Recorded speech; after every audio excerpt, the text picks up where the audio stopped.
আসসালামু আলাইকুম।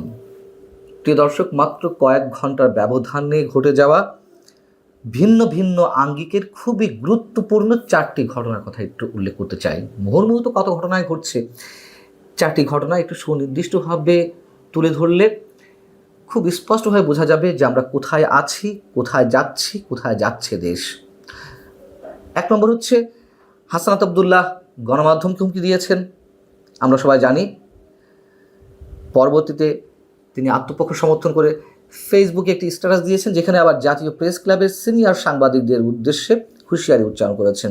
দ্বিতীয়টি হচ্ছে, মৌলভীবাজারে বৈষম্যবিরোধী ছাত্র আন্দোলন চলাকালীন সময়ে হামলার অভিযোগে আটক একজনের জামিনের প্রতিবাদে সেখানকার ডিসি অফিস এবং এসপি অফিস ঘেরাও করা হয় মঙ্গলবার। তৃতীয়টি হচ্ছে, গণমাধ্যমকে হাসনাত আবদুল্লাহ যখন প্রকাশ্যে হুমকি দিচ্ছে, তার বিপরীতে আবার নাটোরে এনসিপির কর্মসূচির সমালোচনা করে ফেসবুকে একটি কমেন্ট করেছেন একজন, তাকে আটক করা হয়েছে।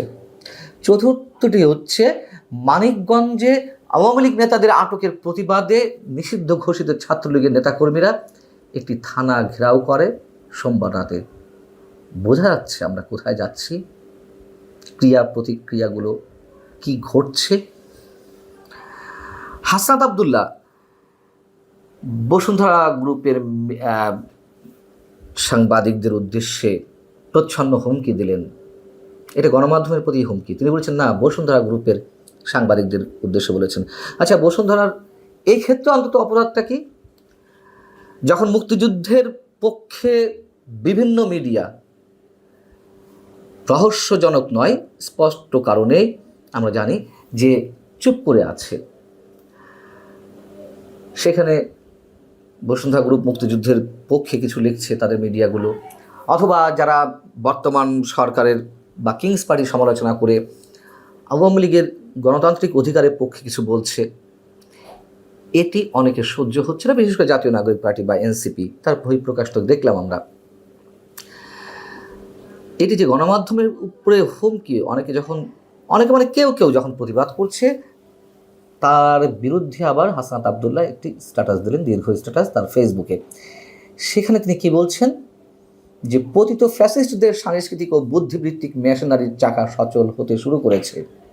একটি মাফিয়া গ্রুপের বিরুদ্ধে আমার এই যৌক্তিক বক্তব্য ও অবস্থানকে মিডিয়ার প্রতি হুমকি হিসেবে দেখাতে উঠে পড়ে লেগেছেন 5 আগস্টের পর ওই মিডিয়া গ্রুপে চাকরি পাওয়া এমন কিছু সাংবাদিক, যাদের 24শে অভ্যুত্থানের পক্ষের শক্তি হিসেবেই আমরা জানতাম।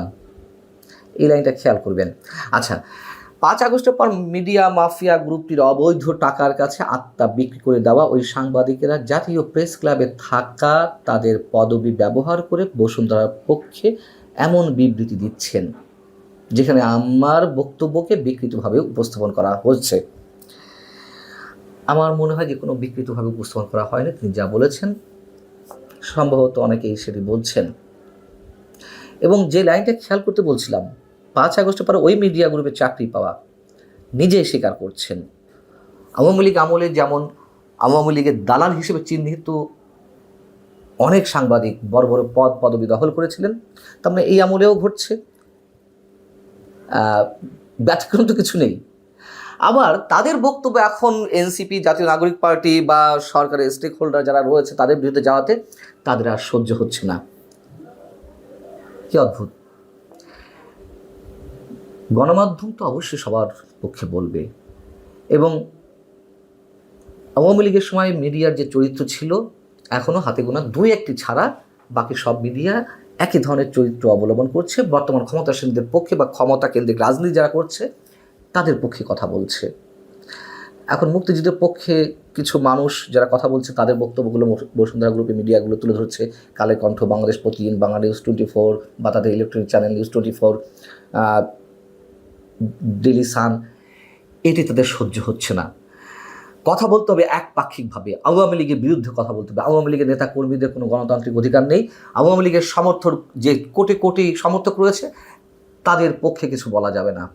আওয়ামী লীগ কি নিষিদ্ধ হয়েছে? রাজনৈতিক কার্যক্রম নিষিদ্ধ, এটি তো সরকারের পক্ষ থেকে বলা হয়েছে যে এটি সাংবাদিকদের ক্ষেত্রে বা যারা কথা বলছেন মুক্তমনা মানুষ, তাদের ক্ষেত্রে এটি নিয়ে আলোচনা করতে কোনো সমস্যা নেই। তাহলে সমস্যা কোথায় হাসনাত আবদুল্লাহদের?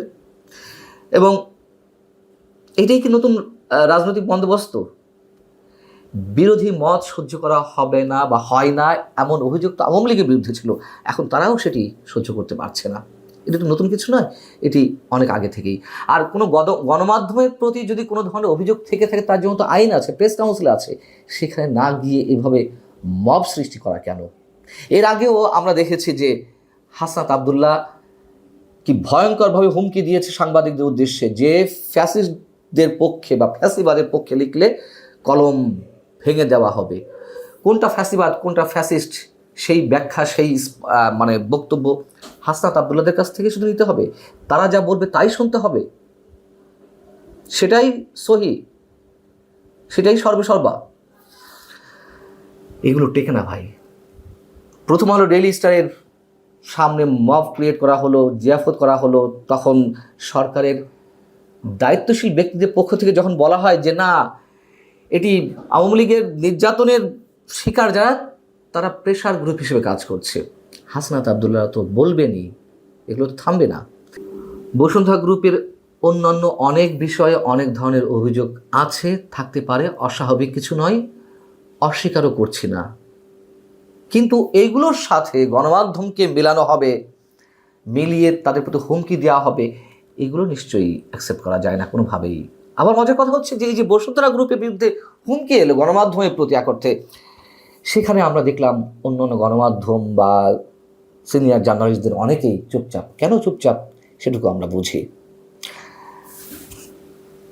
এদিকে নাটোরে যেটি বলছিলাম, দেশ গড়তে জুলাই পদযাত্রা, এই কর্মসূচির প্রচারণামূলক একটি পোস্ট দেওয়া হয় এনসিপির ফেসবুক পেজে।